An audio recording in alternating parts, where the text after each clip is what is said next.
बेयो बड'लेण्ड इंखं टेलिभिजन दिनै बड'लेण्ड इंखं टेलिभिजननि गेजेरजों मोनसे सावरायथिन हाबाफारि बानजायदों बर' हारिनि अलखदनि बागै सावरायनो थांनायाव जों गोबांथार बिथिंखौ जोङो मख'नो गोनां जायो। जों दा समाव सावरायनि सोलोंथाइ बिथिङाव जि अलखद जोंहा सफैदों बेनि सायाव सावरायगोन। लोगोसेनो बायदि बायदि बिथिं बेवहाय फैफानो हागौ। जोङो बड'लेण्ड इंखं टेलिभिजन स्टुडिअ दिनै हांख्रायना लाबोदों सानै मैखोम फोरोंगिरि। बिथांमोना गोबाव सम सोलोंथाइ बिफानजों नांथाबनानै फरायसालियाव फरायसाफोरनो सोलोंथाइ होबोगासिनो दङ आरो गोबां एक्सपिरियेन्स दङ। प्रानेश्वर ब्रह्म बिथांखौ जोङो बरायना लाबोदों। बिथांजों खुलुमनाय आरो सिबिनाय खुलुमबाय। लोगोसेनो उमेश ब्रह्म बिथाङाबो गंसे गोजौ फरायसालिनि फोरोंगिरि। जों बिथांनो खुलुमनाय आरो सिबिनाय जोङो दिनै सावरायनि सोलोंथाइ बिथिङाव बर' हारिनि अलखद। सोलोंथाइ बिथिङाव दिनै समाव जोङो मोनबोबाय थादों जे बर' बिजोंनि फरायसालिया सानफा एफा एबुलि जानो थांगासिनो दङ,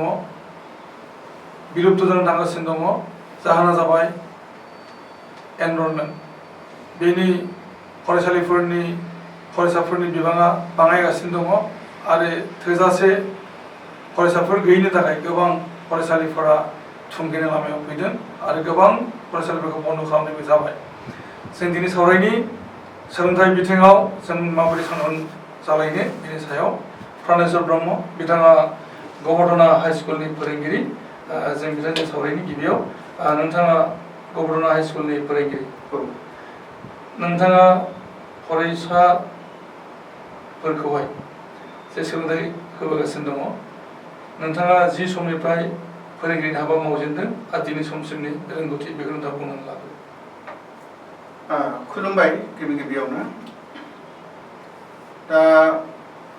जोंनि फरायसालिनि बेवहाय आं फोरोंनाय समाव दिनैसिमहालागै बेनि सायाव आंनि रोंगौथिनि सोमोन्दै नोंथाङा बुंनो होदों। आङो 1998निफ्राय बे गबर्धना गोजौ फरायसालियाव बर' बिजोङाव फोरोंगिरि हिसाबै दिनैसिम फोरोंगिरि मावगासिनो दं। आरो जोंनि फरायसालिया बे बर' बिजोंल' नङा, बेवहाय असमिया बिजोंनि बिजोंबो दंफायो। मोननैजों लोगो नांनानै गासै मोनफा बोसोराव एकाडेमिक इयाराव more than 800नि बांसिन स्टुडेन्ट जायो। नाथाय बर' बिजोंनि फरायसाफोरनि अनजिमाया खम। मानो खम होनोब्ला जोंनि मेजरिटिया बुंनो थाङोब्ला गुबुन हारि ओनसोलाव बर'फोरनि मेजरिटिया खम। आरो बेनिफ्राय बे हिसाबै जोङो बर' बिजोंनि फरायसाफोरनि अनजिमाखौ खम मोनो। आरो बेनिफ्राय आं 1998निफ्राय बेवहाय फोरोंगिरि जानाय समनिफ्राय दिनैसिम दा एनरलमेन्टआ बिदि बारा गोबां नंखाया। खाथि खालानि फरायसालिफ्रावबो बिदि बारा गोबां जाखाया प्राइभेटनि अनगायै। बेनिफ्राय रिजाल्टनि बाथ्राखौ बुंनो थाङोब्ला बे रिजाल्टआ बर' बिजोंनि रिजाल्टआ जोंनि फरायसालियाव बेबायदि थोजासे मोजां नङाखौनो बुंनांगोन। मानो होनोब्ला आं 1998निफ्राय बेवहाय फोरोंगिरि जानाय समनिफ्राय दिनैसिम सेकेन्ड डिभिजन थाङो, गोबां थाङो, पार्सेन्टआ मोजां जायो, एग्रिगेट पार्सेन्टआ मोजां जायो आरो हाई सेकेन्ड डिभिजननि मार्क्स थाङो। नाथाय फार्स्ट डिभिजन थाङाखैमोन। नाथाय देग्लाय नैबे 2020आव जोङो सासे फार्स्ट डिभिजन एसे मोजां पार्सेन्ट हरनो हादों आरो सेकेन्ड डिभिजन 9 जन दङ। गासै एग्रिगेट पास पार्सेन्टेजआ देग्लाय 60% जादों। दा बे नोंथां जोंनि फरायसालियाव फोरोंगिरि हाबा मावगासिनो दङ, बे आगोलनिफ्राय दा साबसिन जाबोगासिनो दं? आगोलनिफ्राय साबसिन जाबोगासिनो दं। गुबुन बोसोरफोराव थांनाय बोसोरफोराव बेबायदि एसेबां एग्रिगेट पास पार्सेन्टेजआ 60% जाफेरामोन। देग्लाय 60% जों 100% लाबोनायनि 100% लाबोनाय थांखिखौथ' लाखानांगोनानो आरो लाबोबाय दं बेबायदि आरोखि। आरो दा जोंनि फरायसालियाव रिजाल्टआ मानो बेबायदि बारा सेटिसफेक्टरि नङा बेफोरनि सोमोन्दै जों सोंलुदा उनाव आं बेखौ बुंबावसिगोन। बेखिनि बुंनो दे जोङो दानदिसे ब्रेक लानि। फैफिनदों दा जों सावरायनि उमेश ब्रह्म बिथाङा बरलगाव बड' हाइ स्कुलनि फोरोंगिरि हाबा मावगासिनो दङ नोंथाङा बरलगाव बड' हाइ स्कुलनि फोरोंगिरि हाबा मावगासिनो दङ बेजों लोगोसे नोंथाङा गुबुन गुबुन बिथिङावबो मैखोमै रल लाबोबाय थादों जेरैहाय हारिमु थिलियाव नोंथांनि गोबांथार बिफाव दङ लोगोसे लिरनाय खामानियाव नोंथाङा नांथाबगासिनो दङ लोगोसेनो नोंथाङा गेलेमु थिलियावबो गावखौ फोनांथाबगासिनो दङ नोंथाङा दा जोंनो फोरमायनानै होग्रोदो जे नोंथाङा फरायसालियाव फोरोंगिरि जाजेननाय समनिफ्राय दा समसिमनि रोंगौथि आङो खुलुमबाय बयखौबो आङो फोरोंगिरि हिसाबै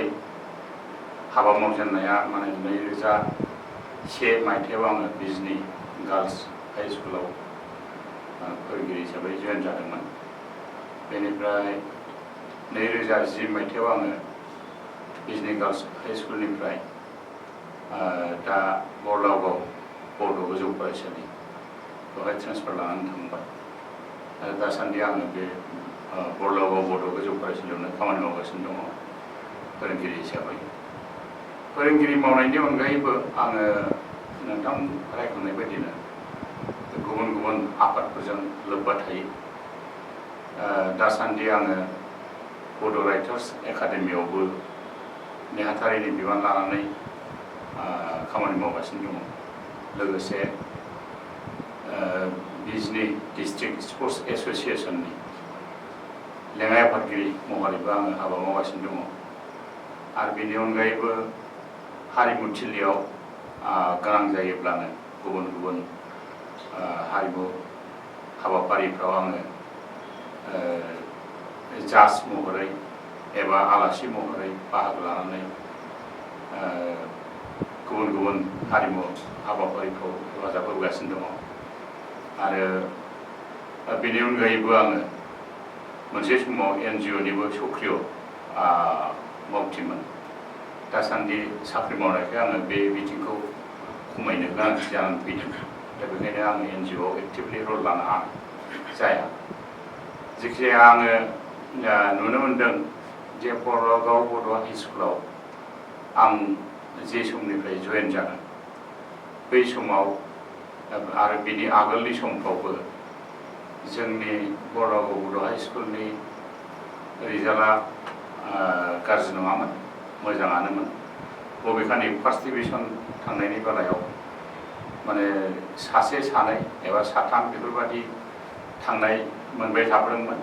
किन्तु 2010 मायथाइयाव आं थांनायनि उनाव आंनि नोजोराव गोग्लैदों माने बै समावबो बोसोराव सानै साथाम फार्स्ट डिभिजन थाङो किन्तु 2013-14 मायथाइफोरनिफ्राय जोंनि फरायसालियाव सा17 सा18 सा7 सा8 सा9 बेफोरबायदि फार्स्ट डिभिजन थांनाया जाबोदों रिजाल्टआ इमप्रुभ जाबोदों बबेखानि थांनाय बोसोराव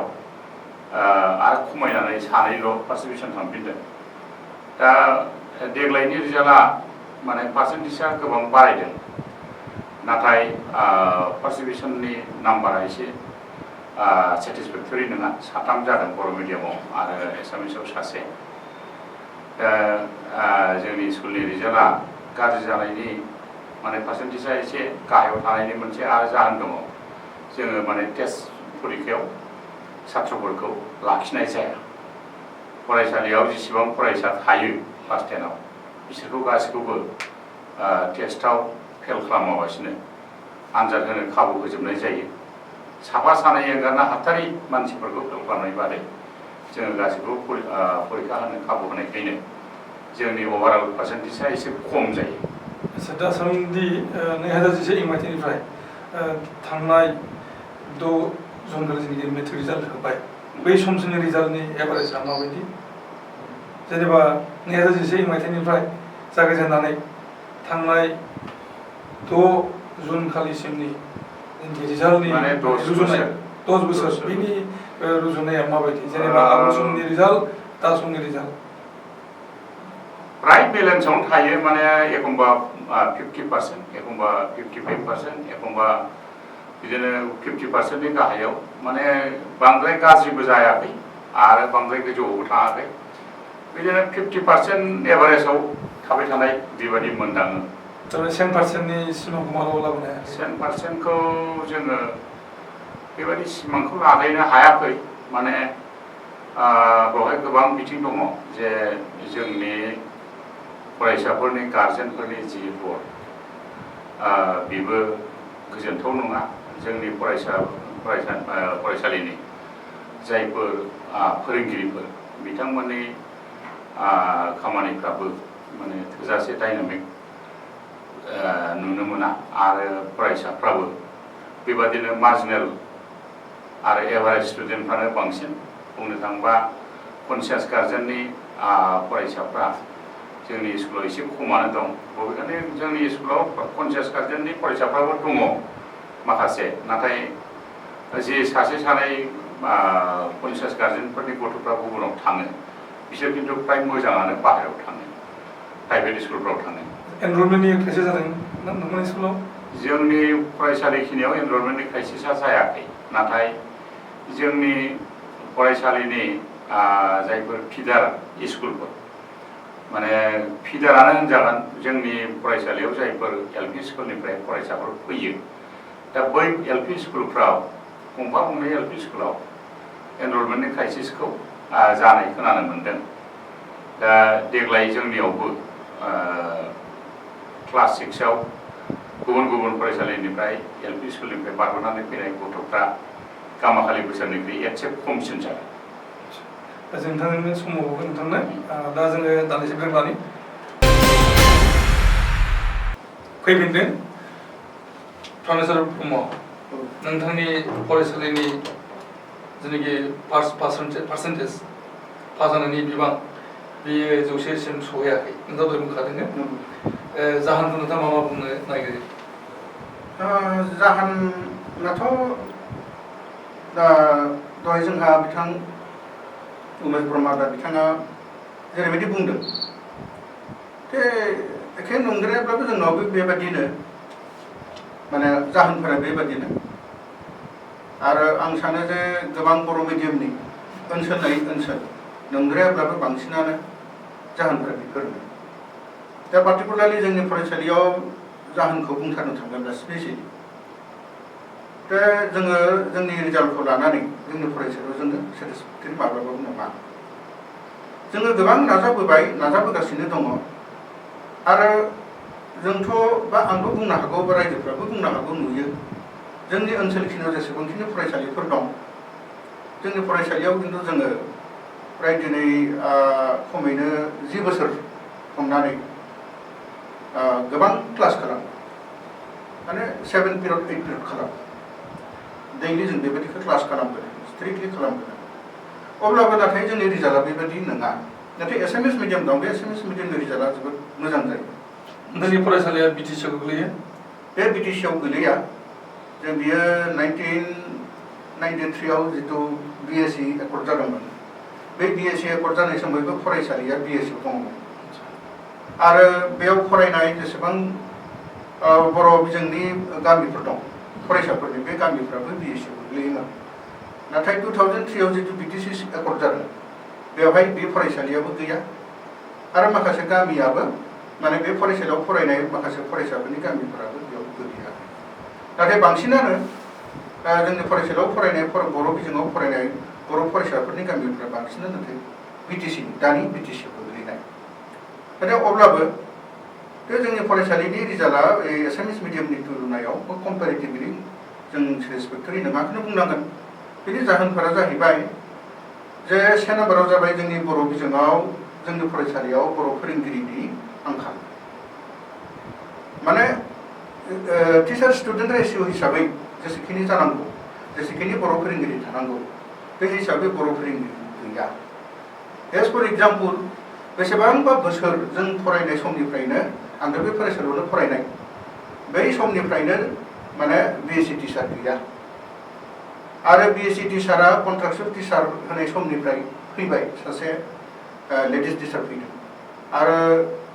1.5 बोसोरसोनि सिगांनिफ्राय सासे ट्रान्सफार लेडिस टिचार फैदों बिएससि, नाथाय बेनि सिगांनिफ्राय बिएससि टिचार गैया। आरो आर्ट्सनि आस ग्रेजुएट टिचारफोराबो जेसेखिनि थानांगौ बेखिनिबो गैया जायनि थाखाय जोङो बर' फोरोंगिरिफ्रा साफायानो सानसेयाव 5-6 पिरियड फोरोंनो गोनां जाबोदों अब्लाबो जोङो फोरोंबोदों मेङाखै नाथाय रिजाल्टआ बेफोरनि बायदिनोसै जाहोना बे मोनसे आरो मोनसे मोननैसो जाहोन थाबावनो हागौ जाहोना जाहैबाय जे जोंनि बे ओनसोलाव फरायनाय फरायसाफोरनि बर' गामिफोरा माने इक'नमिकेलि मोजां नङा बांसिनानो इक'नमिकेलि मोजां नङा दा एफा मोजां जाबाय जोङो इक'नमिकेलि बेफोरबायदि गोजोनथावना नङा आरो मोनसे जाहोनबाव जाहैबाय जोंनि बे ओनसोलनि जोंनि फरायसालियाव फरायनाय फरायसाफोरनि बिमा बिफानि गार्जेनफ्रा कनसियास नङा जोबोद कनसियास नङा मानो कनसियास नङा एग्जामपोलबो होनो थाङोब्ला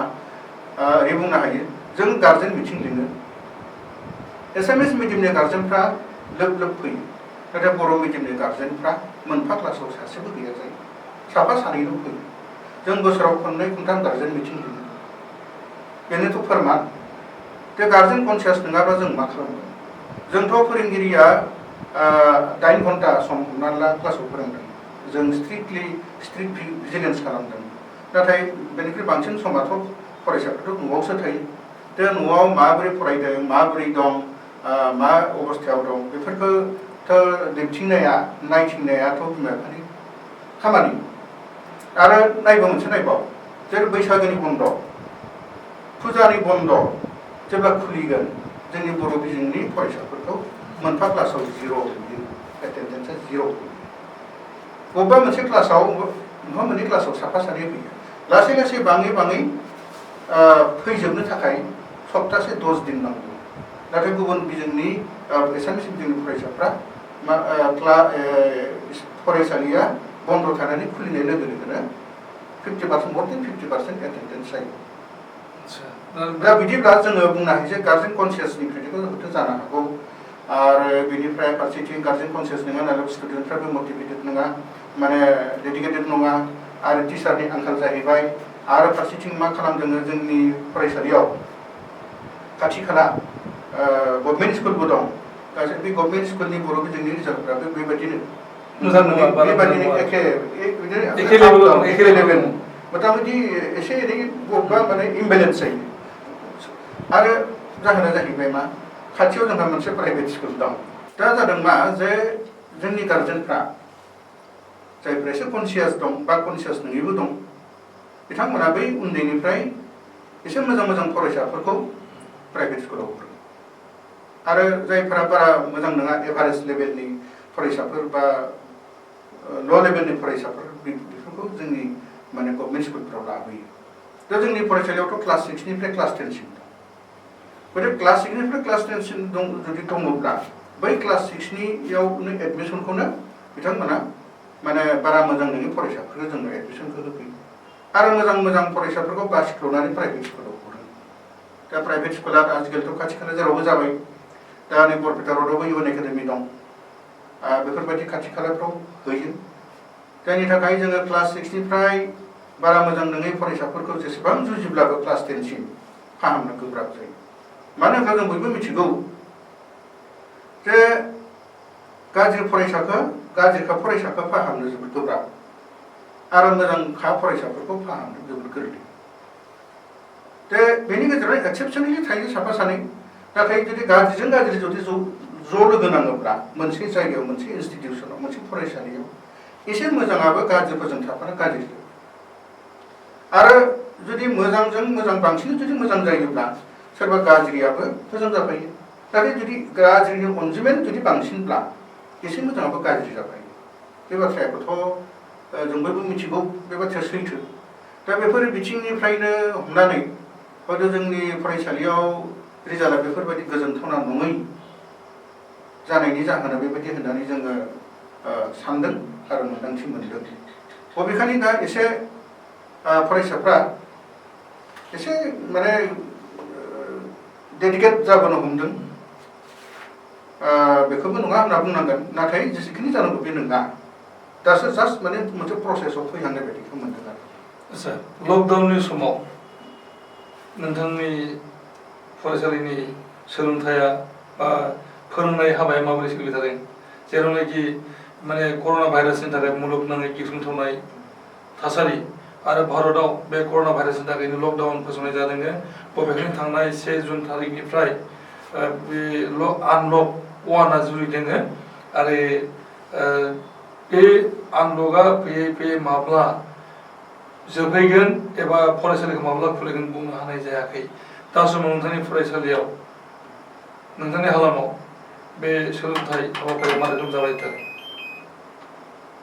दा बे बिथिङाव बे लकडाउननि समाव दाथ' लकडाउनाव सोलिबाय दं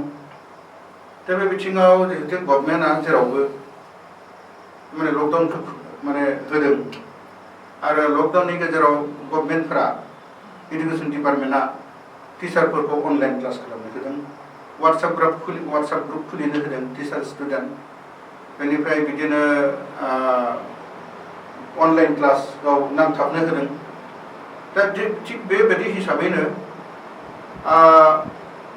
जोंनि गाहाय फोरोंगिरिनि बुंनाय लेखा एबा आंनो गोसो जानानै माने आङो क्लास 6 निफ्राय क्लास 10 सिम क्लास 7 खौल' बाद होनानै मोनसे टिचार स्टुडेन्ट बर' टिचार एन्ड स्टुडेन्ट ग्रुप खुलिनानै वाट्सएप ग्रुप दा बे ग्रुपआवनो जोङो टिचारफोरा क्लासफोरखौ हरबाय दं सोरबा भिडिअ हरदों सोरबा बिदि एसाइनमेन्ट हरदों सोरबा बिदिनो इन्टारेक्सनबो खालामदों बाय फन बिदि जों क्लासखौ होबाय दङ नाथाय बांसिन बुंनांगोन मा फरायसाफोरनाव वाट्सएप नाम्बारानो गैया गार्जेनफोरनाव जों फन खालामजोब्बाय नाम्बारानो वाट्सएप नङा जेनेरेल फना गिदिर गैया फैसा गैया बेफोर बायदिसिना बाथ्रा आरोखि नंगौबो बाथ्राया दा बे हिसाबै जोङो जेनेबा मोनसे क्लासाव जेसेखिनि स्टुडेन्ट दं बेनि जों 50%बो बे अनलाइन क्लासाव कभार खालामनो हायाखै अब्लाबो जोङो क्लासखौ होगासिनो दं आरो जे गोजाना नांथाबदों फरायसाफ्रा नांथाबगासिनो दं बे जे मबाइल गैजायिफोर फरायसा दङ बैसोरनो नोंथांमोनहा माने मा बिजाब लानो नागिरदों दा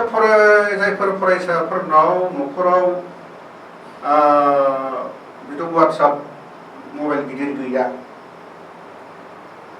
दा बेफोरबायदिखौथ' जोङो माबोरै दाथ' लकडाउननि गामि गामिथ' हाबहैनो हाया दा बे हिसाबै जों माबोरै खालामनो जों सानना मोनाखै अब्लाबो जोङो फनफोरजोंनो जेनेरेल फनफोरजोंनो फंफा फंनै बुंहरदों गार्जेनफोरखौबो हायोब्ला बेनि बेबस्था खालामनानै हो बे बाथ्राखौ बुंहरदों दा जों बैनि उमेश ब्रह्मनि सेराव जे नोंथांनि फरायसालियाव बे लकडाउन मुगायाव माबायदि सोलोंथाइ होनाय जाबाय थादों आच्छा नै दा जोंहा प्रानेश्वर ब्रह्म बिथाङा जि खोथाखौ बुंदों जोंनियावबो बिदिनो सोलिदों बबेखानि जोङो माने लकडाउन समाव अनलाइन क्लासाव माने जिबायदि सिस्टेमजों सालायदों बेवहाय जेन'बा एसे मोनफा मोननै जिनिसखौ जों दाजाबदेरदों दा जेरैहाय माने लकडाउन समाव जोङो वाट्सएपजों कुइसनफोरखौ हरदों गथ'फोरनो हम एसाइनमेन्टखौ हरदों बेनिफ्राय भिडिअबो हरदों माने माबा खालामनानै जेनेबा ब्लेकबर्डआव क्लास ट्रेन्जेक्सन खालामनाय बायदि खालामनानै जोङो रेकर्डिं खालामनानै माबायाव हरदों वाट्सएपआव नाथाय कुइसन सेटखौ माने ब्लेक एन्ड व्हाइट कुइसन सेटखौ बिसोरो थोंजों मोनहैयो आरो माबाखौ भिडिअ क्लासखौ खिन्थु बिसोरो एसे गोलाव जायोबा माने मोनहैनो नागिरा होननानै माने प्रब्लेम जायो होननानै जोङो रिपर्ट मोनदों दा बेखायनो जोङो हागौमानि हम एसाइनमेन्ट माने कुइसननि गेजेरजों हरनायफोर बांसिन खालामदों दा बे बेलायावबो बे प्रानेश्वर बिथाङा होननाय बायदि जे गोबां गथ'फोरनि न'खराव एन्ड्रइड मबाइल गैया दा एन्ड्रइड मबाइल गैयि गथ'फ्रानो जिहेतु बांसिन जोङो माने माबा खालामनानै मोनदों फ्राय 20%सोल' गथ'फोरनाव एन्ड्रइड मबाइल दङ दा बेखायनो बेबादिजों जोङो क्लास खालामबाय थायोब्ला गासिबो गथ'फोरनो जोङो टिचिं होनो माने खाबु गैया दा बेखायनो जोङो रिसेन्टलि आरो मोनसे हाबाफारि लाबावदों माने एन्ड्रइड मबाइल गोनां गैयैजों खोथा गैला हम एसाइनमेन्टखौ जोङो कुइसन सेट माने लिरनानै स्कुलाव जमा दोननानै गथ'फोरखौ माने ससियेल डिस्टेन्सिं आरो माने मास्क गानै माने ससियेल डिस्टेन्स मेनटेन खालामनानै आरो मास्क गाननानै गथ'फोरखौ स्कुलाव कुइसनखौ लांफैहोदों आरो कुइसनफोरखौ माने लानानै बिसोरनो एन्सार होनानै माने माबाखौ एन्सार सेटखौ आरो फरायसालियाव जमा होफैयो दाख्लै 12 तारिखनि गेजेराव जों लास्ट डेट होनानै बेबायदि मोनसे पर्याय फिनिश खालामखांबाय आरो हयथ' गोनां जायोबा जोङो जोंनि फरायसालियाव बेबादि पर्यायक्रमै खालामबाय थानाय जानो हागौ दा बेबादिजों जोङो माने गथ'फोरनो बे लकडाउन समाव जाहाथे गथ'फ्रा फरायनायाव बिजि थाथों बे हाबाफारिखौ लानाय जादों दान्दिसे ब्रेक लानो सिगांदों बिनि उनाव जों फैनि जे बर' बिजोंनि फरायसालिफोरनि अलखद दा बिनि जाहोनफोर जों एसे सावरायदों आरो सावरायगोन जों जे गुबैयै बर' बिजोंनि जेंना माने फैफिनदों जों सावरायबाय दं बर' हारिनि अलखद सोलोंथाइ बिथिङाव सानजाला जे गुबैयै बर' बिजोंनि जारला जामारदोंने बेनि सायाव जोंहा सावरायनांगौ दङ बुंनो थाङोब्ला बर' बिजोंनि जेबो जारला जायाखै बुंनांगोन जारलाया जादों बबेयावहाय जे सोरखारि बर' बिजों फरायसालिफोरनि जेंना मानो होनना बुङोब्ला दासान्दि बर' बिजोंनि गोबांथार प्राइभेट फरायसालिफोर दंसै आरो बर' बिजोंनि प्राइभेट फरायसालिफोरा जिबायदि सोलोंथाइ होनो लाबाय थादों फाइनाल आनजादफोराव प्राइभेट फरायसालिफोरनि फरायसाफोरनि रिजाल्टआ जोबोद मोजां बिथांमोना मोजां मार्क केरि खालामनानै मोजां पार्सेन्टेज लाखिनानै पास खालामबाय थादों थांनाय 6 जुन खालि फोसावनाय सेबा आसामनि मेट्रिक आनजाद सामलायग्रा गौथुम सेबानि बानजायनायाव खुंनाय मेट्रिक आनजादनि रिजाल्ट बेनि रिजाल्टआवबो प्राइभेट फरायसालिफोरनि फरायसाफोरनि रिजाल्टआ जोबोद मोजां जादों आरो बर' बिजोंनिफ्राय जायनोखि आनजाद होदोंमोन बिदिसा खाख्लारि बिथाङा बांसिन नम्बर आवथायदों 3 नम्बरनि थाखायनो बिथाङा स्टेन्ड बानायनो हायाखै एबा माने टप 10 आव गाखोनो हायाखै बिदिसा खाख्लारि फरायनाय फरायसालियाबो प्राइभेट फरायसालि बे हिसाबैहाय जों बुंनो नागिरो बा बुंनो हानाय जादों जे गुबैयै बर' बिजोंनि समस्या नङा एबा बर' बिजोंनि सातजारला नङा सातजारला होननानै बुङोब्ला एबा अलखद होननानै बुङोब्ला जों बुंनांगोन सरकारि बर' बिजोंनि बेनि सायाव जों सावरायनि उमेश ब्रह्म नोंथाङा मा बुंनो नागिरो आच्छा बर' बिजोंनि जेंना दा नोंथां होननाय बायदि माने बर' बिजोंनि जेंनाद्राय नङा किन्तु सरकारि बर' बिजों माने सरकारि फरायसालिफोरनि बर' बिजोंनि जेंना दा मरलेस बुंनो थाङोबा बे खोथाया नंगौ माने गुबुन प्राइभेट स्कुलफ्राव बर' बिजोंनि जेंनाखौ बारा जानाय नुनो मोनाखै दा अब्लाबो माने बर' बिजोंनि जि कम्पिटेन्सि बियो अल इन्डिया लेभेलाव बा आसाम लेभेलाव माने जोङो एखे पर्यायनि कम्पिट खालामनो हानाय नुनो मोनाखै दा एग्जाम्पल हिसाबै आसामनि बेलायावनो बुंनो हायो जे नोंथाङा रायखांनाय बिदिसा खाख्लारि बिथाङा बरमा बोरिमाखा बाथौ आश्रम स्कुलनि फरायसुलि दा बिथाङा 581 मार्क लानानैबो माने देग्लाय आसामनि टप 10 आव गाखोनो हायाखिसै किन्तु बोसोरथाम सिगाङाव जोंहा बिबुंसार बसुमतारी मुंनि सासे फरायसाया बरपेटा रडनि UN एकाडेमि स्कुलनिफ्राय 580 मार्कजोंनो टप 10 नि 10 पजिशनाव जोंहा गाखोनो हादोंमोन दा बे 10खौ नायोब्ला मा नुनो मोनदों जे जोंनि माने मेट्रिक परिखानि स्टेन्डार्डाइज जाबोनायाबो माने जोंनिया जेसेबां आवगायदों बेनिख्रुइ आरो गुबुन मुलुगनिया बांसिन आवगायलांनाय नुनाय बादि मोनदों बेखायनो जोंनिया 581 मोननायनि उनावबो टप टप 10 आव गाखोनो हायाखै दा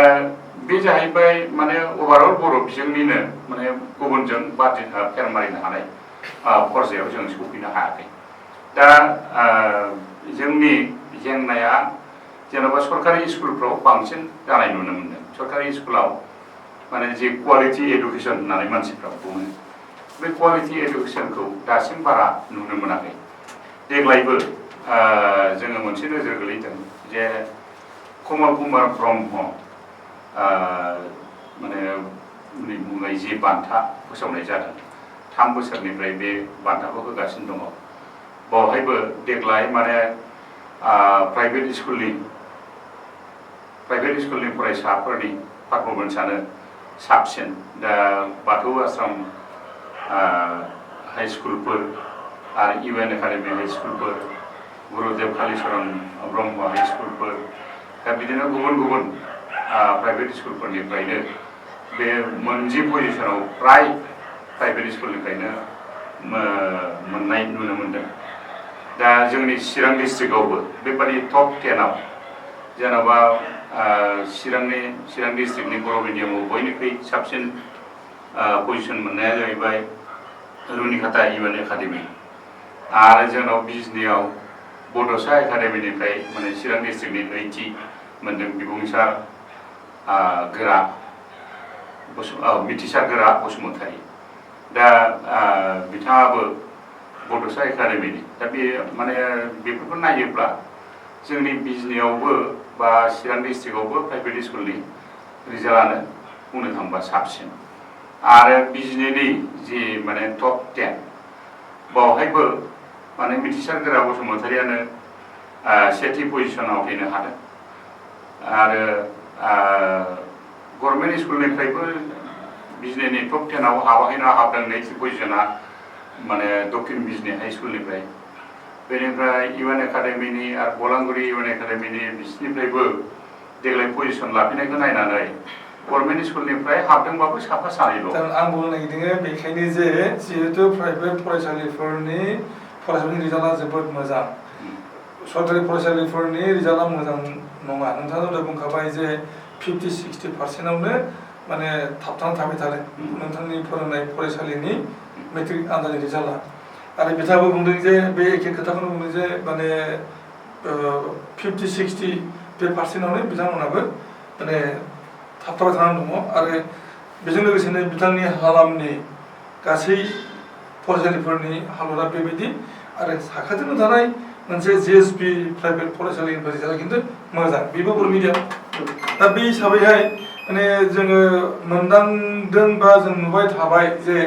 प्राइभेट फरायसालिफोरनि रिजाल्टआ साबसिन जादों आरो प्राइभेट फरायसालिफोरनि इनफ्रास्ट्राक्चारा नाथाय मोजां नङा बिथांमोनहा मोजां न' बां मोनाखै आरो बेजों लोगोसेनो फोरोंगिरिफ्राबो सेरोखोम माने क्वालिफाइड नङाखौनो बुंनांगोन मानो होनना बुङोब्ला सरकारि फरायसालिनि फोरोंगिरि जानो थाखाय BEdआ कम्पालसरि बिनि अनगायैबो टेट आनजाद होनांगौ इसेबां माने बासिख्ल' लानाय फोरोंगिरिफोर थासेयाव रिजाल्टआ मोजां नङा सरकारि फरायसालिफोरनिया नाथाय प्राइभेट फरायसालिफोरनि रिजाल्टआ मोजां जादों दा बे बेलायावनो जों बुंनांगौ जादों बेखायनो जे माबा मोनसे माने पलिसि एडप्ट खालामनाय जायाब्ला बे माने बर' बिजों फरायसालि जेनाखि दं सरकारि भाबै दा बेफोरनि हालोदा बिदिनो थाबाय थागोन आरो सानफा एफा माने बोसोरफा गंफा बिदिनो बिलुप्त जागासिनो दङ एबले जागासिनो दङ सरकारि फरायसालिफोरा एनरलमेन्टनि क्राइसिसनि थाखाय मा बुंनाय नोंथाङा बेयाव आच्छा बे सरकारि स्कुलफोरनि रिजाल्टनि जि इमप्रुभमेन्ट बे जिनिसा ओरैनो ससे फैनाय नङा दा बेखायनो आंनि मथेब्ला जे प्राइभेट स्कुलफ्रा रिजाल्टखौ बोरै इमप्रुभ खालामो जे बिसोरो माने मोनसे टीम वार्क हिसाबै प्रिन्सिपालखौ लाफानानै माने गावसिनि स्टाफखौ लानानै बेनिफ्राय जि गभर्निं बडिफोर थायो बिथांमोननिया माने टाइम टु टाइम माने मिटिङा जाबाय थायो आरो माने माबाखौ रिजाल्ट ओरिएन्टेड पलिसिखौ लाबाय थायो खिन्थु जोंनियाव सरकारि स्कुलफ्राव जिहेतु मास्टारफ्रा माने सेक्युर्ड मोनसे पस्टआव दं नालाय बेथन बिसोरो रिजाल्टआ जिखियानो जाया बेथनखौथ' मोनबाय थाखायो बिदि हिसाबै गोबां फोरोंगिरिफ्रानो माने रिजाल्टखौ इमप्रुभ खालामनो हाथारनांगौ नाजाथारनांगौ बे मोनसे एटिटिउडखौ बारा नुनो मोना दा बेखायनो आंनि बादिब्ला सरकारि स्कुलफोरनि एसएमडिसि माने स्कुल मेनेजमेन्ट जि कमिटि थायो बेजों लोगोसे गाहाय फोरोंगिरि आरो फोरोंगिरि स्टाफफ्रा माने प्राइभेट स्कुलफ्रा जिबादि सार्भिस होदों उइथ डेडिकेसन फरायसाफोरनि रिजाल्टखौ इमप्रुभ खालामनो थाखाय जिबादि बिथांखिनि गेजेरजों खामानि मावनांगौ बेबादि हाबाफारिखौ जोंनियावबो उइथ कमिटमेन्ट सरकारि स्कुलफ्राव जुदि लायोब्ला निश्चय रिजाल्टआ इमप्रुभ जागोन आरो जोंनि फोथायनायाव गभर्नमेन्ट स्कुलनिख्रुइ प्राइभेट स्कुला साबसिन पारफरमेन्स खालामनायखौथ' जों माने जेन'बा कम्पिटिसन खालामनो हागोन बादि नुवा अब्लाबो माने रिजाल्टखौ बेटार खालामनो हागोन रिजाल्टखौ साबसिन खालामनो जे हायो प्राइभेट स्कुलजों समान लांनो हायाब्लाबो जोंनि फरायसालिनि 100% स्टुडेन्टखौ पास खालामनो नाजानाया असम्भब बाथ्रा नङा दा प्राइभेटआव मानो हरो गारजेनफ्रा प्राइभेटआव आंनि नोजोराव जेन'बा गार्जेनफ्रा गावसिनि गथ' गथायफोरखौ माने सासे क्वालिटि एडुकेसन होनो थाखाय सासे माने क्वालिफाइड गथ' खालामनो थाखाय बिसोर माने प्राइभेटनि सायाव फोथायनाया बारा जादों दा जोंनि सरकारि स्कुलफ्राव माने स्कुलफोरनि जि एक्टिभिटि स्कुलफोरनि जि फोरोंनायनि माने आदब खायदा बा माने हाबाफारि लानाय आरो फोरोंगिरिफोरनि डेडिकेसन बेखौ नायनानै हयथ' माने गोबां स्कुलनि फोरोंगिरिफोरनि सायाव बा मेनेजमेन्टनि सायाव बिथांमोनहा हयथ' गोजोननाय गैया बेनि थाखायनो बिथांमोनहा गावसिनि गथ'खौ जोंनि स्कुलाव होनायनिख्रुइ गुबुनाव होयोबा साबसिन रिजाल्ट मोनगोन होननानै हयथ' आसा खालामो गोबांथार गार्जेनफोरनि मोनसे बांबुंथिबो दङ बे जाहैबाय जे सरकारि फरायसालिफोरनि फरायसाफोरा माने सामाजिक बा माहारियारि खामानिफोराव नांथाबनानै गोनां जायो आरो सोमावसारनायावबो बिथांमोना ओंखारफाबाय थानाङो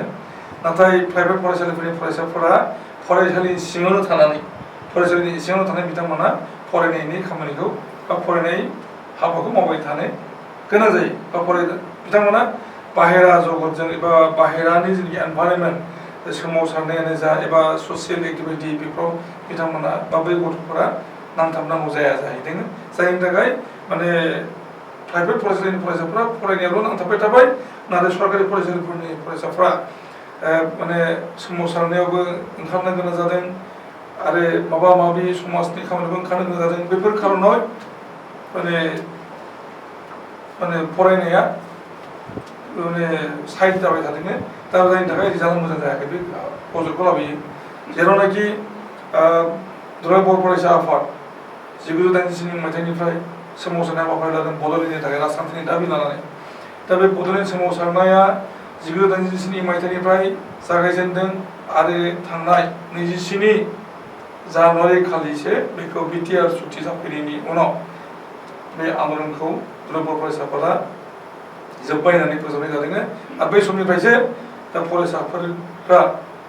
माने बड'लेण्ड रायजोनि थाखाय सोमावसारनायनि हाबाफारियाव बाहागो लानांगौआ जानाय नंला बे बानबुंथिया फैदों दा बे हिसाबैहाय माने बेनो जाहोन नामा जे सोमावसारनायाव बाहागो लानाय एबा माहारियारि हाबाफ्राव नांथाबफानो गोनां जानायनि थाखाय बर' सरकारि फरायसालिफोरनि फरायसाफोरनि हालोद दा बेखौ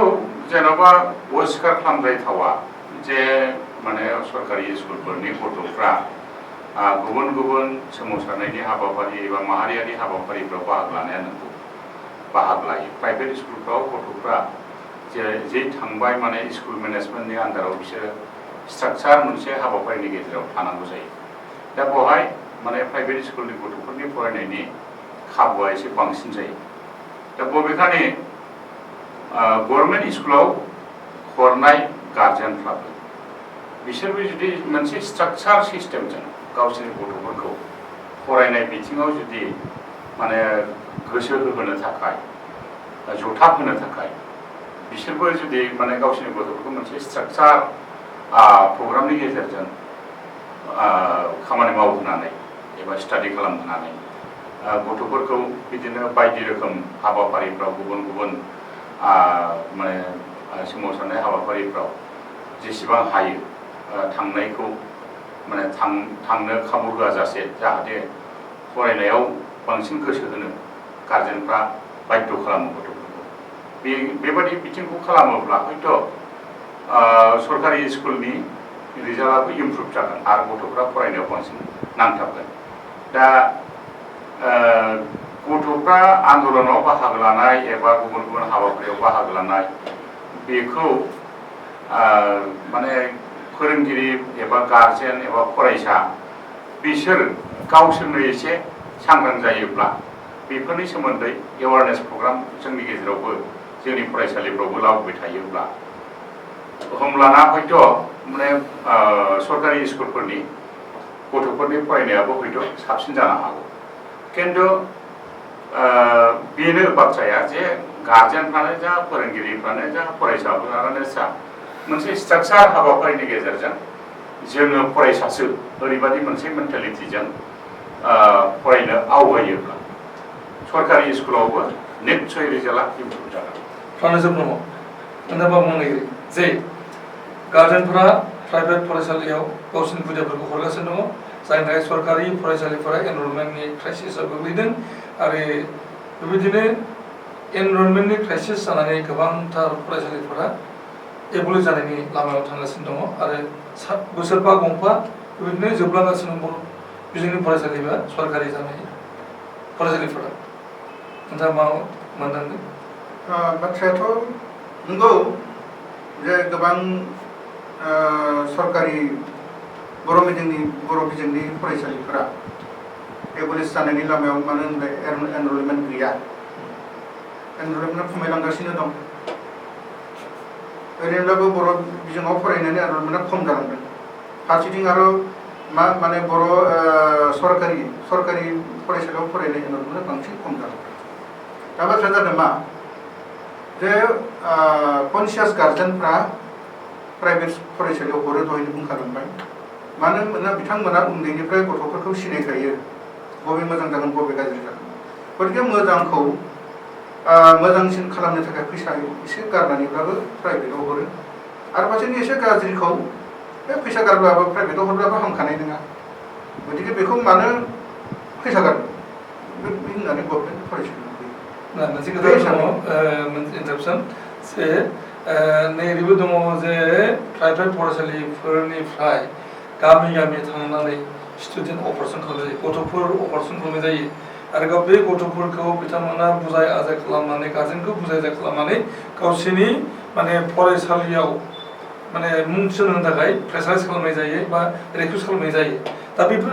हालतनि थाखायबो सरकारि फरायसालिफोरा एनरलमेन्टनि क्राइसिसआव गोग्लैनाय बेबो नंगौ माने प्राइभेट फरायसालिनि फोरोंगिरिफ्रा बा बेनि माबाफ्रा मालिकफ्रा प्रिन्सिपालफ्रा मोनसे लाइफनि बाथ्रा बेजोंनो जिहेतु थांना थानांगौ जोंनि आरो गभर्नमेन्ट फरायसालिनि फोरोंगिरिफ्राबो मा हामब्लाबो दरमाहा मोनखागोन दा बिथिंनिफ्राय बिथांमोना जोबोद खस्थ' खालामो रिजाल्ट होनायनि सिगांनिफ्रायनो बबे गामियाव गुदि फरायसालियाव मोजां फरायसा दं बिनि न'खर थांनानै मेनेज खालामो दा बेनिफ्राय खिन्थु जोंनि गभर्नमेन्ट स्कुलफोरनिफ्राय बेबायदि बेबस्थाखौ लानाय जाया आरो बेफोरबायदि लानांगौ दा बाथ्राया जादों मा जे बै जितु प्राइभेट आरो गभर्नमेन्टनिफ्राय प्राइभेटाव थांनाय बेखौ होबथानो गोनांब्ला जोंनि गभर्नमेन्ट स्कुलनि एनरलमेन्टखौ बारायहोनोब्ला जोङो मा खालामनांगोन बेयो सोरबा सासे सानै बबेबा फरायसालिनि फोरोंगिरि बेल' बाथ्रा नङा बे जानांगोन 1 नाम्बाराव गोबां बर' टिचार एपइन्टमेन्ट होनांगोन बेनि खामानिखौ गभर्नमेन्टआ मावनांगोन आरो गभर्नमेन्टखौ बर' ससियेल अर्गानाइजेसनफ्रा प्रेसार होनांगोन आरो बेनिफ्राय मा खालामनांगोन बेयाव बर' टिचारफ्रा डेडिकेट जानांगोन प्रफेसनखौ गावसोरनि जितु टिचारनि जितु एपइन्टमेन्टनि माने जिउ खांनाय राहा बेखौ प्रफेसन हिसाबै लानांगोन आरो बेनिफ्राय फोरोंगिरिफ्रा फरायसाफोरनि थाखाय मोनसे एकाउन्टेबिलिटि टिचार्स एकाउन्टेबिलिटि बे बाथ्राखौ बिथांमोना लाबोनांगौ टिचार्सफोरा जुदि एकाउन्टेबिलिटि लाबोनो हायोब्ला बा गावसोरनि प्रफेसनखौ जुदि एथिक्स होननानै सानना लानाय प्रफेसनेल एथिक्स होननानै सानना लानो हायोब्ला आरो बेनिखौ डेडिकेट खालामोब्ला एसे इमप्रुभ जागोन नाथाय मोजांखा फरायसाखौबो जों लाबोनो हानांगोन ग्रुप लेभेलनिफ्राय आरो बेनिफ्राय जोङो मा खालामबावनो हायो जों टिचार्स स्कुल कमिउनिटि रिलेसन फरायसालिनि फोरोंगिरिजों स्कुल कमिटिजों टिचार्स कमिटिजों मेनेजिं कमिटिजों आरो बेनिफ्राय ससियेल अर्गानाइजेसन नन पलिटिकल ससियेल अर्गानाइजेसनफोरजों बे सम टाइम टु टाइम आरो बे गार्जेनफोरखौ लाबोनाय मोनसे रिलेसन ससियेल माने स्कुल कमिउनिटि रिलेसनखौ लाबोनांगोन पलिटिकेल नन पलिटिकेल खोथा रायखांदों बे पलिटिकेलनिबो बेवहाय माने इनभल्भमेन्टनि दरकार दङ मानो होनना बुङोब्ला जे इनफ्रास्ट्राक्चारनि बेलायाव बे पलिटिकेलनि इनभल्भमेन्ट जुदि गैयाब्ला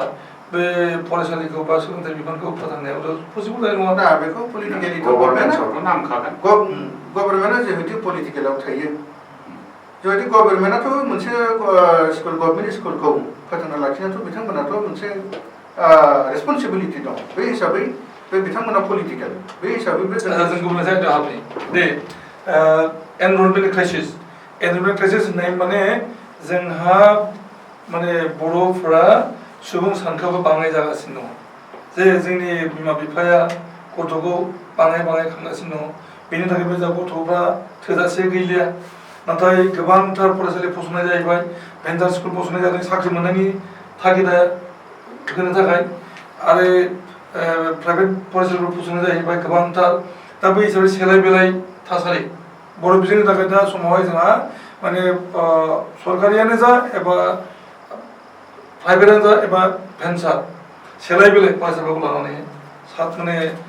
फरायसा नांगौनि थाखाय सेलाय बेलाय जादों भेन्सार स्कुलखौ सरकारि खालामनो थाखाय बिथांमोना एनरलमेन्टनि गोनांथि दङ दा एनरलमेन्टखौ देखायनो थाखाय एबा एनरलमेन्ट बानायनो थाखाय बिथांमोना माने गथ'फोर बिथांमोनाबो अपारेसनाव थाङो दा बिब्दिनो प्राइभेटआबो थाङो अपारेसनाव दा मोनसे सेलाय बेलाय थासारि दा बे सेलाय बेलाय थासारिनि गेजेरावनो गोबांथार स्कुला दिनैनि समाव जोबनो थांगासिनो दङ सरकारि जाखानायफोरानो आरो सरकारि जाथ'यै भेन्सार बे भेन्सार स्कुलफोरनि सरकारि जानांगौआबो आन्दायनांगौनि मोनसे थासारि फैदों उमेश ब्रह्म दा बे जेंनाया जेन'बा मोनसे जाहोननि थाखायल' फैदों बिदि होननो हाया माने गोबां जाहोन दं दा जेन'बा एनरलमेन्ट खमानोथ' एक नम्बर खारन बेनिफ्राय दा नों प्राइभेट स्कुलाबो सोरबा जेनुइन जायगायाव प्राइभेट स्कुल खुलिदों खिन्थु माखासेया बिसोरबो बिजनेस मटिभजों बबेयाव माने जेराव खुलिनो हाथाव नङा बा फिजिबिलिटि गैया बेबादि जायगायावबो खुलिदों दा बेबादियाव बिसोरो माने स्टुडेन्टफोरखौ सेलाय बेलाय खालामनानै एनरलमेन्टनि प्रब्लेमखौ क्रिएट खालामनो हादों दा जायनि फलाव माखासे एलपि स्कुलफ्राव माने जेराव मोनसे फरायसालियाव खमथाराव 10 जन फरायसा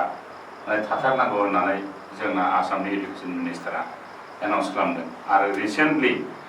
मा होनबावदों आरो 15 जननि खम जायोबानो बे स्कुलखौ माने डिरिकगनाइज खालामनाय जागोन माने माबाखौ प्रभिन्सियेलाइजेसनखौ दाननाय जागोन बेबादि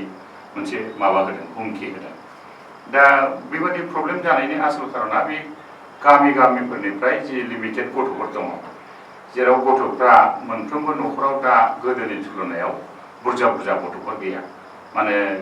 मोनफ्रोमबो न'खरावनो बुंनो थाङोबा दा स्टेन्डार्ड अफ लिभिंखौ नायनाय जादों ना गथ'फोरनि फिउचारखौ नायनाय जादों गथ'फोरखौ बारा बुरजा खाङा सानै साथामल' खाङो आरो फारसेथिंजाय सरकारि नियमबो मोनसे थादेरबाय दा बेखायनो गथ'फोरखौ बुरजा खांनायनि कुइसनबो फैया दा बे बेलायाव लिमिटेड गथ'फोरखौ लानानैनो गामिनि फरायसालिया सोलिनांगौमोन दा बिसोरनिफ्राय जुदि खाथियाव प्राइभेट स्कुल खुलिनानै बिसोर गथ'फोरखौ माने बेबायदिनो अर्गानाइज खालाम गथ' बिबान गार्जेनफोरखौ बुजाय बिसोर जुदि गथ'फोरखौ लाबोयोबा गामिफ्राव एनरलमेन्टनि क्राइसिसआ फैखागोन दा बेखायनो आंनि बादिब्ला माने प्राइभेट स्कुलाथ' सोरबा खुलिबाय बेखौ आयेनगत माने जोङो होबथानो हाला दा बेखायनो जोङो प्राइभेटनिख्रुइ गाज्रिसिन नङा, गभर्नमेन्ट स्कुलफ्रा प्राइभेटनिख्रुइ गाज्रिसिन नङा, बेखौ फोरमान होनो थाखाय जोंहा मास्टारफ्राबो बा स्कुल माने मेनेजिं कमिटिफ्राबो थोजासे बिबान दङ। दा बेखायनो जोंनि सरकारि स्कुलफ्राव मावनाय फोरोंगिरिफोरनि एटिटिउड माने फरायसाफोरनो टिचिं होनायनि जि एटिटिउड बेखौबो सोलायनांगौ आरो माने SMDC फोरनि पलिसिफ्राबो सोलायनांगौ। दा जेरै रिसेन्टलि सासे माने जोंनि अफिसार बिथांखौ रायखांनाय जायो, जयपाल सिंह ब्रह्म, माने जोंनि मानगोनां IS चिरां डिस्ट्रिक्टनि बिथाङा माने स्कुलफोरखौ माने हम भिजिट खालामै माने गावबा गाव स्कुलनि रिजाल्टखौ जाहाथे इमप्रुभ खालामनो नाजायो, बेनि थाखाय माने गोबां बिथोन होबाय थादों आरो बे बिथोनखौ लानानै गोबां स्कुलफ्राव गामि हम भिजिट खालामनाय जादों। नाथाय बेबो बबेबा स्कुलाव सोरबाया माने दाय गनो थाखायल' खालामनाय बायदि नुनो मोनदों। माखासे फरायसालियाव साफा सानै फोरोंगिरिफ्रा बेखौ माने डेडिकेसनजोंनो मावदों। दा खिन्थु बयबो उइथ डेडिकेसन मावोब्ला, बेनिफ्राय आं मोनसे दाजाबदेरनो लुबैदों जे क्लास 10नि मेट्रिक केन्डिडेटफोरखौल' टारगेट खालामाबासिनो गासिबो क्लासनि गथ'फोरखौ हम भिजिटनि गेजेरजोंबो गथ'फोरखौ जुदि इन्सपायार खालामनो नाजायोब्ला आरो गार्जेनफोरखौबो इन्सपायार खालामनो नाजायोब्ला, होमबाना निस्सय जोंनि गभर्नमेन्ट स्कुलनि एडुकेसननि इनभाइरनमेन्टआबो साबसिन जागोन आरो इमप्रुभ जागोन। ओमफ्राय फारसेथिंजाय नुनो मोनो जे जोंनि सरकारि स्कुलनि बांसिन गार्जेनफ्रानो कनसियास नङा। दा गार्जेनफ्रा जिहेतु कनसियास नङा आरो सोरबा माने लिटारेटबो नङा, इलिटारेट गोजा। दा बै मानसिफोरखौ जोङो फरायसाफोरखौ जेरै बुजायनांगौ गार्जेनफोरखौबो बुजायनांगौ दं। एडुकेसननि सायाव माने जेसेबां प्रिफारेन्स होनांगौ, बे प्रिफारेन्स होनाय जिनिसा गार्जेनफोरनावबो थोजासे गैया, बेखौबो जोङो इन्सपाइरेसन खालामनो दरखार दं। बेखायनो हम भिजिटआ सोब क्लासावनो दरखार दं बायदि मोनो। जों दान्दिसे ब्रेक लानायनि सिगांदों बेनि उनाव जों सावरायनि जे एनरलमेन्टखौ जों माबोरैहाय बांहोनो हायो। बर' हारिनि अलखद सोलोंथाइनि बिथिङाव बर' हारिनि सादोरला जों सावरायदों बर' बिजोंनि फरायसालिफोरनि हालोदा आथिखालाव गाज्रिनिफ्राय गाज्रि थांबाय थादों। सरकारि फरायसालिफोरनि हालोदा जोबोद गाज्रि, नाथाय प्राइभेट फरायसालिफोरनि हालोदा मोजाङाव थांबाय थादों, जायनि थाखाय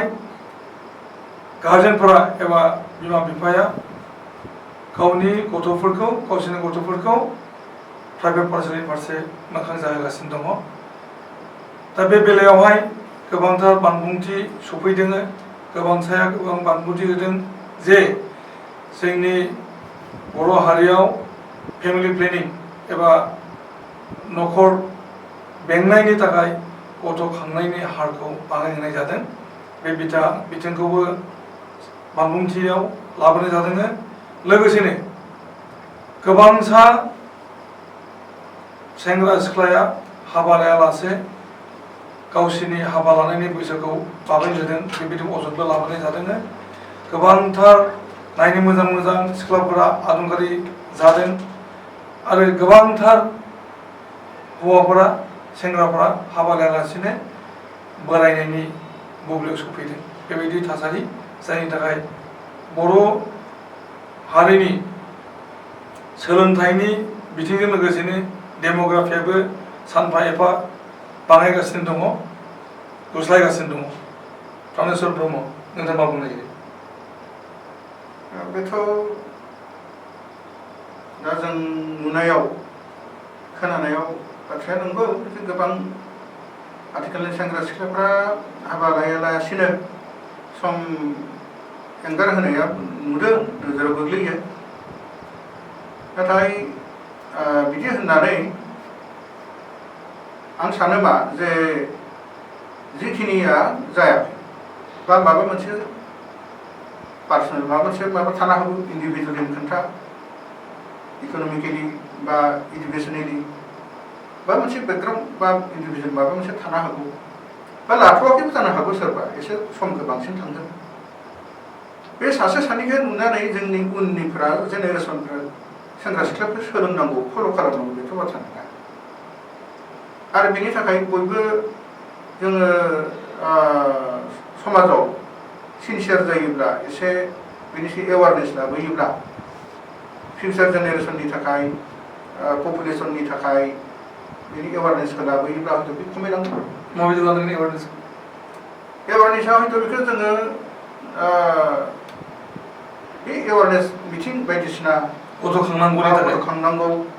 हारिखौ फेहेरनांगौ हाबा लानांगौ पपुलेसन बांहोनांगौ पपुलेसन नङिनि थाखायनो जों दिनै खावसेयाव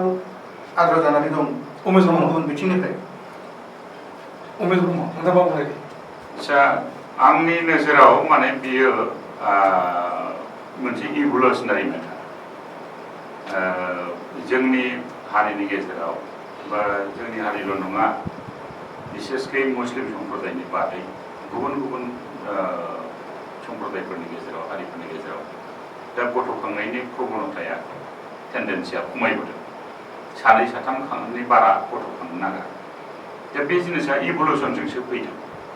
ओमफ्राय सरकारि नियम खान्थिफोर खालामनानै होदोंमोन माने होआखैना होदों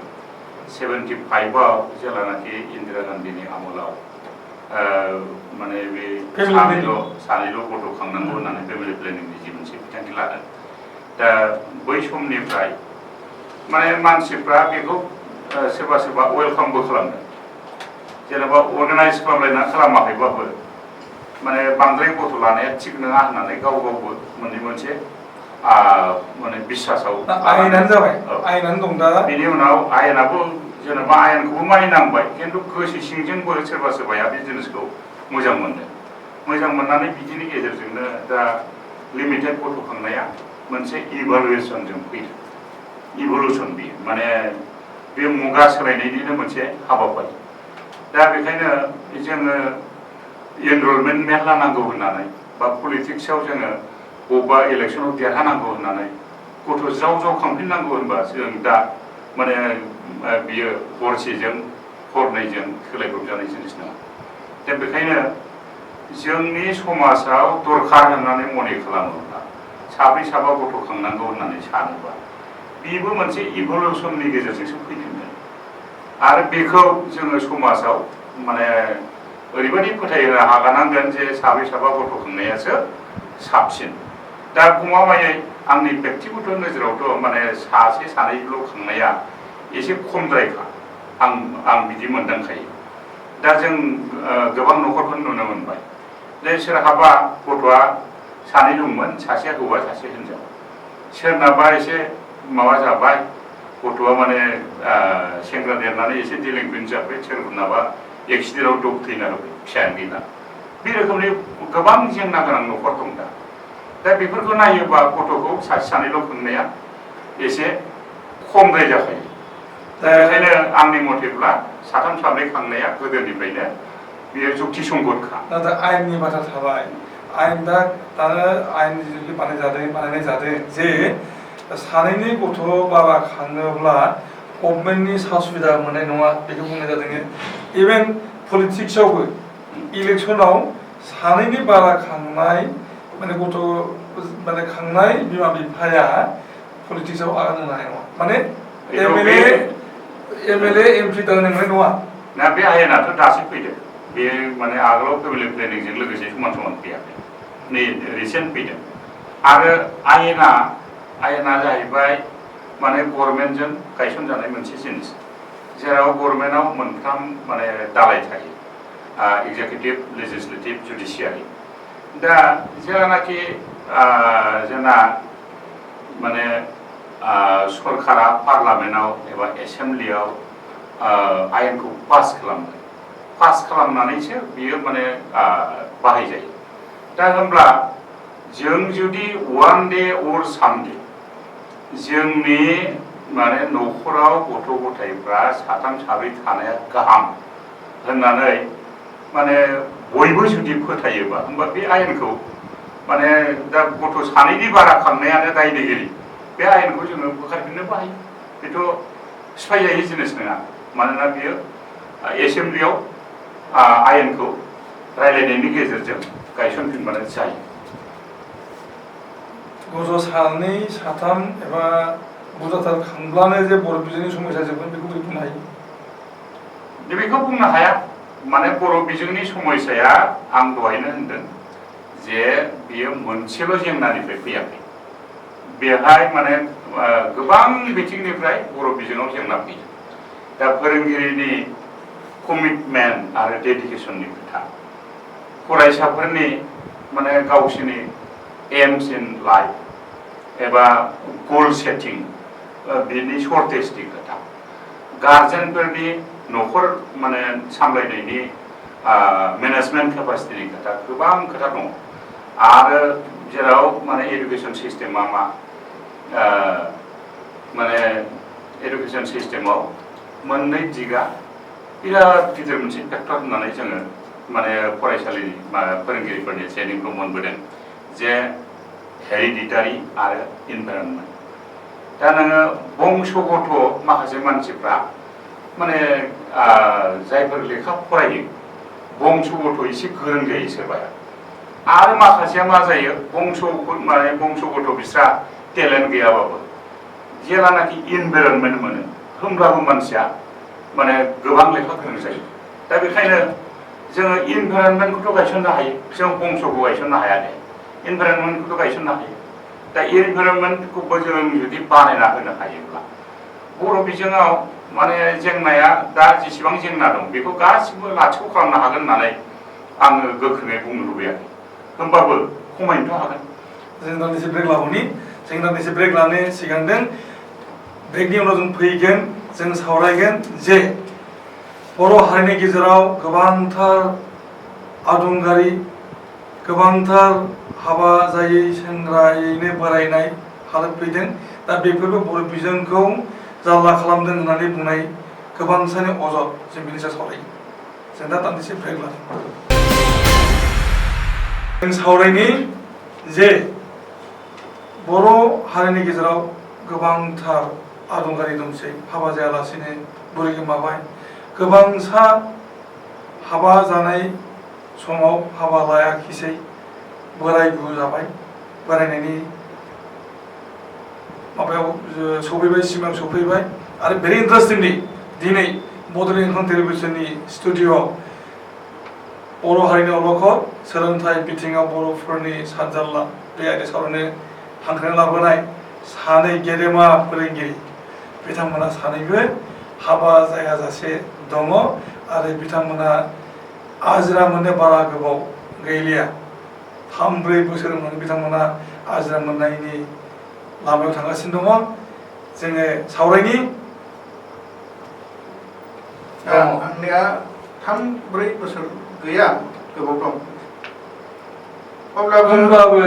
बैसोआ नोंथांनि समखौ बाबेनलांबाय बेथ' इन्डिभिजुवेलि पार्सनेलि दहायनो बुंखालांबाय हयथ' जाथ'वाखै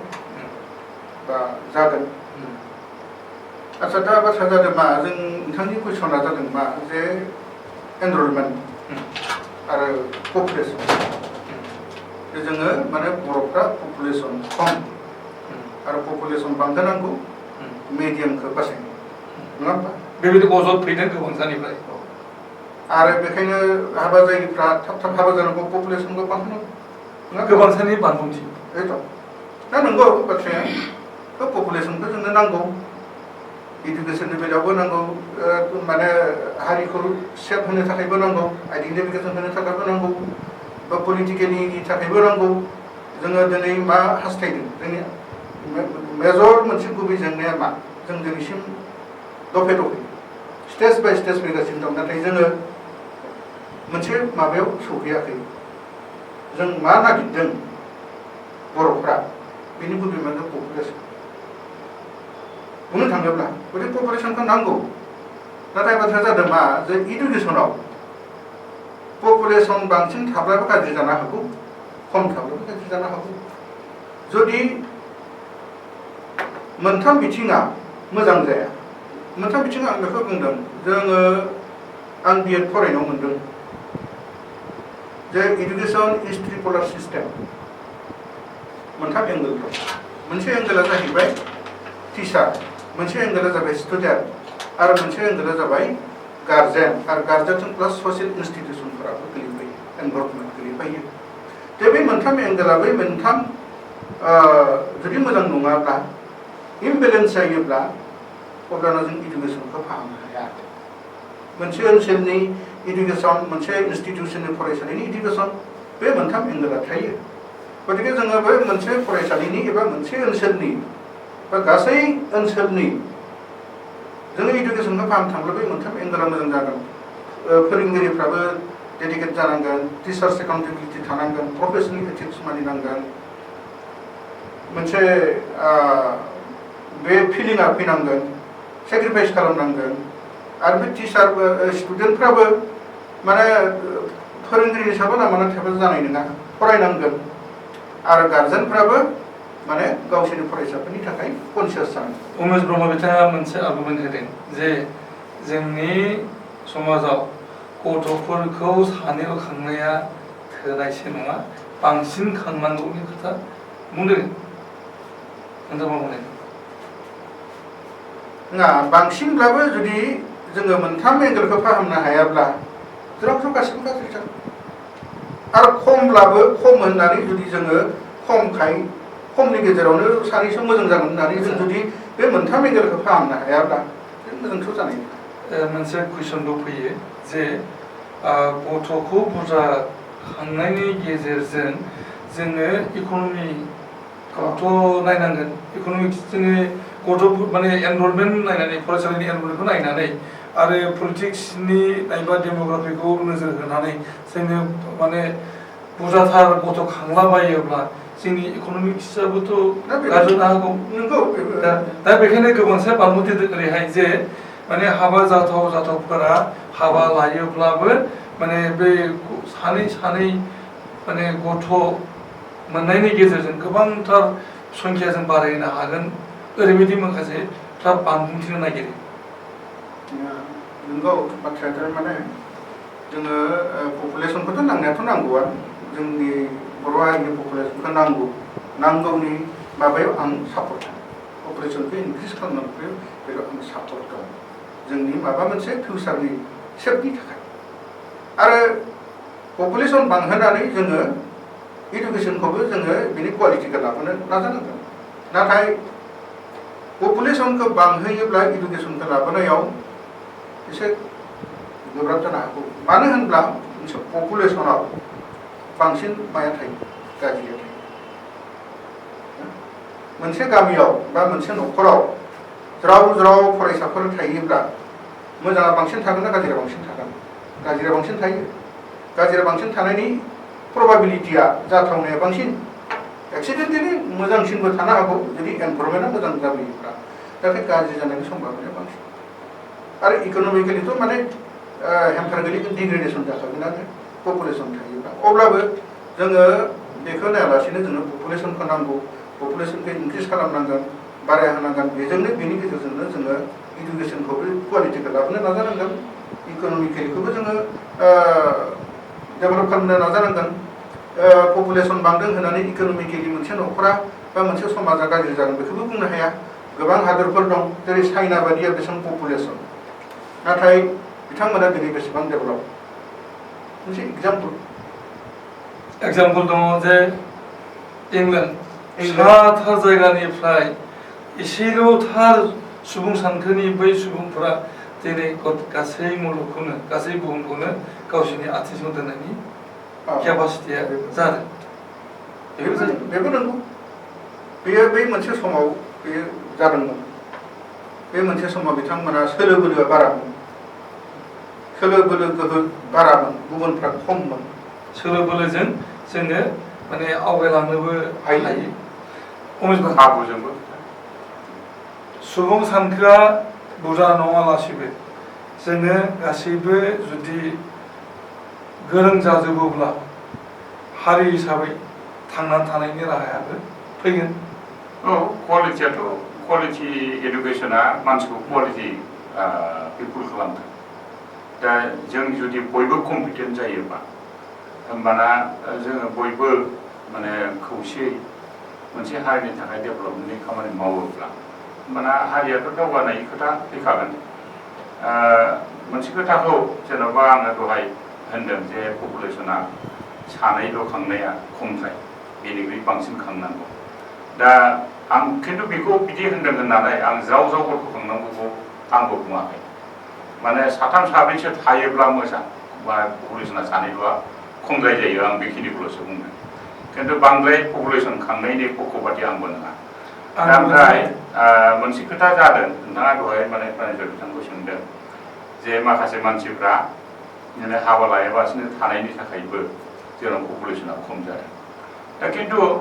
बेखौ माने आङो ओरैबायदि नुयो ओरैबायदि नोजोर होयो बियो पार्ट अफ दा ससाइटि माने मुलुगनि जायखिजाया फोलेरावनो जायखिजाया हारियावनो गुबुन गुबुन हादोरावबो नोङो माने गासिबो रोखोमनि मानसिया एखे बिहेभियारजों सोलिया बिसोरो गुबुन हादोरफ्रावबो सोरबा हाबा लायै मानसि थागोन एक्सेपसन सासे सानै जोंनियावबो थागोन असमियायाव थागोन गुबुन गुबुन हारियावबो थागोन दा इभेन माने जोंसो मोनथियाखै इस्लामफ्रा गथ' खांनायाव एसे बांसिन बदनाम दंब्ला होमब्लाबो बिसिनावबो सासे सानै बेबायदि थानो हागौ दा बेखायनो बेबादि सिस्टेमा बेयो पार्ट अफ ससाइटि दा समाजाव माने बे रोखोमनि मानसि साफा सानै थानायखौ जों बेखौ निर्मुल खालामनो आंनि मथेब्ला हाथावना नङा दा साफा सानैया बेबादि सोरबाया संसार जानायनि प्रति अहिना इन्टारेस्टेड नङा बेबादि मानसि माखासे समाजाव थाखागोन जों सावरायबाय थादों बर' बिजोंनि जेंना बेयावनो जोंनो पपुलेसननि बाथ्रा फैदों एनरलमेन्टनि खोथा सावरायनायाव बे इस्युआ फैदों दा जोंनि गेजेरावहाय गोबांथार फरायसालिफोर दङ प्राइभेट सरकारि भेन्सार दा गथ'फोरखौ सेलाय बेलाय खालामनाय जादों बे नंथारगौ सैथो खोथा दा जोङो मोनसे लामाखौ जोङो लानो थांगासिनो दङ बे जाहैदों मा सरकारि फरायसालिफोरा गासैबो एबलिश जाजोबनानै लांदों मोनसे समावहाय सरकारि फरायसालियाव थानाय नङा मानो होनना बुङोब्ला गार्जेनफोरा गावसोरनि गथ'फोरखौ फरायसालियाव सरकारि फरायसालियाव हरलिया प्राइभेटाव हरबाय प्राइभेटाव हरसिगोन आरो भेन्सार स्कुलाबो थानाय नङा मानो होनना बुङोब्ला सरकारा माने भेन्सार स्कुलखौ सरकारि खालामनानै थाबाय दा बे हिसाबै मोनसे समाव प्राइभेट फरायसालिफोराबो थाहैनो हासिगोन बेबायदि हालोद जोंनि गेजेराव फैनायनि सम्भाबना नुहुरगासिनो मा बुंनायगोन दा सिचुवेसना बोरै थाङो बेखौथ' जों दा बुंनो हाया खिन्थु बेनिफ्राय जोङो रैखा मोननायनि मोनसे राहाखौ जोंनि नोजोराव माने नायोब्ला आं दहाय बुंनाय बायदिनो प्राइभेट स्कुला थागोन क्वालिटि इडुकेसननि थाखाय प्राइभेट स्कुलखौबो जों वेलकाम खालामनो दरकार दं मानोना सरकारि स्कुलफ्राव दा जिबादि रिजार्भ खालामो प्राइभेट स्कुल बेबादि रिजार्भ खालामनो हानाया खोब खम नुनो मोनो गैथारा बिदि होननो हाया जों दा एसामिस मिडियामनि स्कुलफ्राथ' प्राइभेट स्कुला सरकारि स्कुलाबो गोबां माने मोजां रिजार्भ खालामनाय देग्लाय माने नोजोर दं गोबां एग्जामफोर दं दा बर' मिडियामनियाव प्राइभेट स्कुला जिबादि खालामदों बेनि रुजुनायाव सरकारि स्कुलनि रिजाल्टआ दुरबलसिन साफा सानै खिन्थु गैद्राया नङा दं क्वालिटि इडुकेसन होननानै आं मोनदों दा प्राइभेट स्कुलखौ बेखायनो जोङो क्वालिटि इडुकेसन जिहेतु बिथांमोना होदों दा जोङो माने जोंनि समाजाव क्वालिटि इडुकेसन लाबोनो थाखायनो दरकार दङ आरो बिदि होननानै जोङो माबाया गभर्नमेन्ट स्कुलनि